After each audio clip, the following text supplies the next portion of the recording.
Hello friends, today we're going to be finishing your painted landscape. So you can see here is my example that I did a while ago.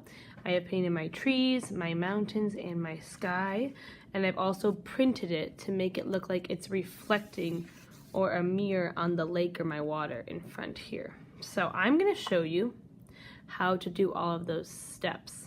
And to get us thinking about how we're going to mix our colors, I'm going to talk to you really quick about tints and shades. So, a tint of a color is when you make a color lighter. So, you make a color lighter by adding white. The opposite of that is a shade. So if you think of your shadow or being in the shade of a tree, usually it's darker. So a shade means you're making a color darker, and you do that by adding the opposite of white, so black. As you are mixing your colors today, if you want to make a color lighter, if you want to make blue lighter, you will add white. If you want to make a color darker, you will add black.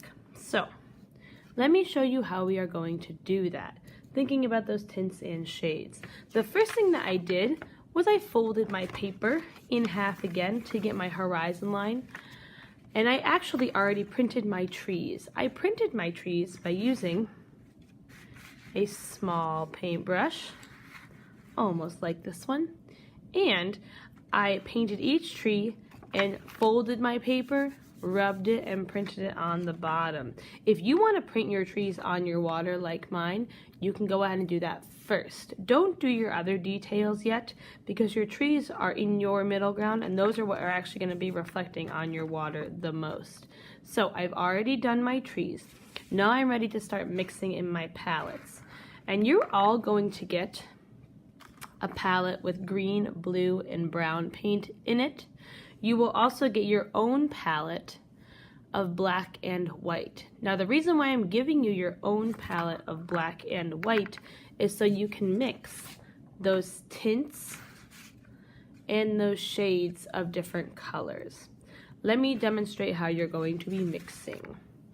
So I painted my trees, like I said. Now I'm ready to start my mountains. And in my mind, I would like my mountains to be gray.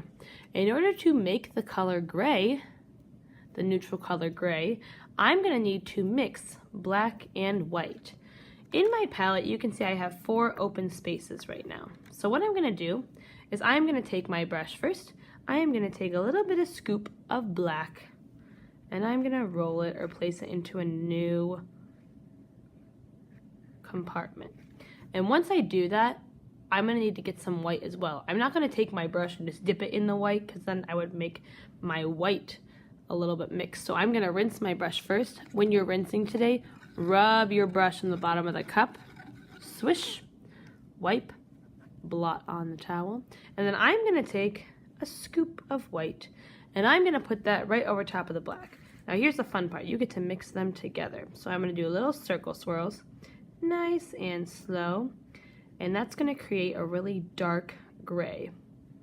And if I like that color, I can go ahead and start painting on my paper.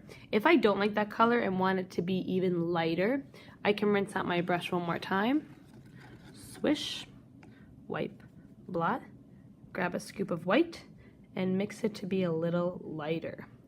So again, if you want to make colors lighter, add white. If you want to make them darker, you can add black. Remember, black is very dark, so you don't need a lot of black to make a color darker. So now I'm ready to get started painting my mountains. And I'm going to go nice and slow. I'm going to paint around my trees. If you accidentally cover up some details in your trees, you can always paint more green over top. So I'm going to paint my mountains first.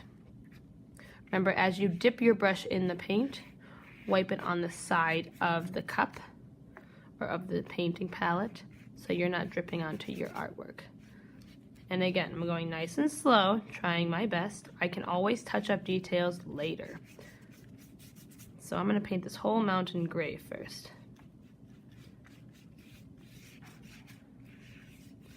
There we go. When I'm done using that gray color, I'm going to take my brush, swish, wipe, blot it on my towel. Now, like I said, if you need to touch up your trees, I'll show you how to do that in just a moment. Now if I want to make a color lighter, so let's say I want to make a light brown mountain as well. What I can do is I can take some brown from my bigger palette, my shared palette, like my brush, like I did before. Dip, take a little dot, put it in a new compartment. I have to rinse my brush out, and if I'm making it lighter, I'm going to add some white. So dip and then mix, and watch what happens. It's going to be a lighter brown. And if I think that's not light enough, again, I can rinse my brush out. You're going to do a lot of rinsing today. Dip and swish. And I think that's perfect. That's a nice light brown. So now I can go ahead and paint, I think, my other mountain. Nice and slow. And again, I'm not printing my mountains anymore. I am just painting them on my artwork. There we go. I can make all my mountains the same. I can make them all different. It's up to you. As I am finishing up painting my big details, I can start to use a small brush to add those small details as well. So I might go ahead and take my white paint. I might make some snow on top of my mountains, if I would like to do that. Rinse out my brush. I might actually also touch up my trees. So I'm going to take a dot of green, make my trees a little darker. Whatever details you're adding that are small, I would do those last. So I would probably wait to do the rest of my trees until I painted my sky and everything else. Now you can also mix some white in your trees if you want to make them a lighter green. It is totally up to you today. So remember, friends, we are painting our whole landscape. That means you are thinking about using those tints and those shades, thinking about adding white to a color to make it lighter for a tint, adding black to a color to make it darker. When you are done, we will wash out your small palettes. You can put your lid back on your big palettes. Alrighty, friends, happy creating!